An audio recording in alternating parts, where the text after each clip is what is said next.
what's been a very significant day so far. 3 big updates for you as well. Manchester United in advanced talks with Leipzig over a deal for Benjamin Sesko, and Liverpool have agreed to sell Darwin Núñez. And the breaking news in the last half an hour relates to Alexander Isak. So let's get straight to Keith Downey, shall we?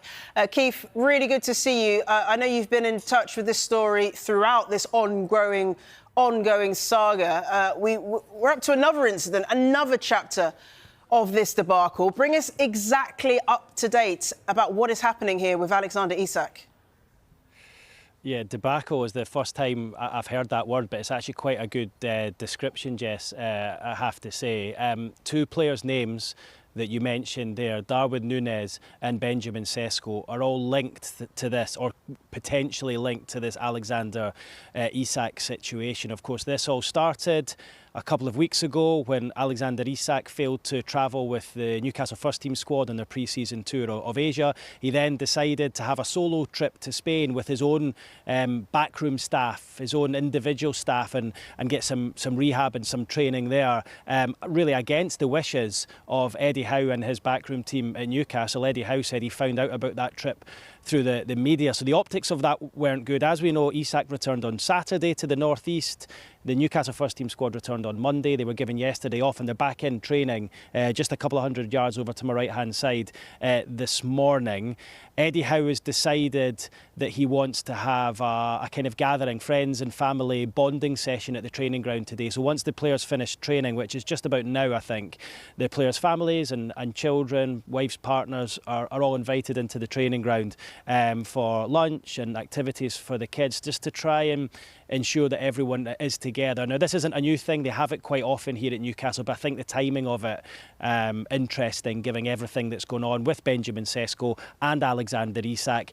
But interestingly, Isak has been told to report once the gathering has ended. So he's to report late afternoon here to the training ground, where he will receive treatment and maybe train on his own as the first part of, I guess, trying to reintegrate him into the squad, because he's been posted missing for the best part of the last 2 weeks. So interesting that wasn't Alexander Isak's decision. That was the decision of the manager, Eddie Howe, and the club, that Isak should turn up later on today once the rest of the players and their families have left. OK, Keith, thank you for that update. But this comes, of course, as Newcastle seem to be losing out in the race for Benjamin Sesko. Is that the case? And how much would that add to this sense of frustration around this current transfer window? Yeah, look, it's been a frustrating summer for Eddie Howe, for the players, I think, as well, who wanted to see new players arrive and help, because they've got a Champions League season coming up. We've only seen Anthony Elanga and Aaron Ramsdale on loan so far, but more than anything, the supporters, who were expecting a number of signings this summer. This was the summer where Newcastle was supposed to strengthen, and as we know now, they've gone for a number of players and just missed out on pretty much everyone they've gone for, bar Ramsdale and Elanga. You know, the likes of João Pedro and Liam Delap, who have gone to Chelsea. If Manchester United get Benjamin Sesko over the line, their front 3 next season, Mbeumo, Sesko and Cunha, are 3 players that Newcastle liked and certainly tried and got far on with 2 of them in the shape of Sesko and Mbeumo. So by my last count, there was 8 players that Newcastle have just missed out on. So it's been a bruising summer for them.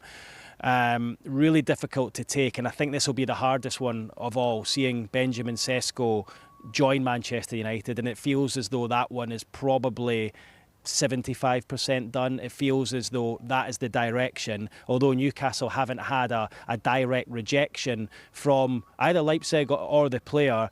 It sounds, from all the noises we're hearing, that Sesko prefers a move to Manchester United over Newcastle, and that despite Newcastle's offer for the player being more than what Manchester United put on the table.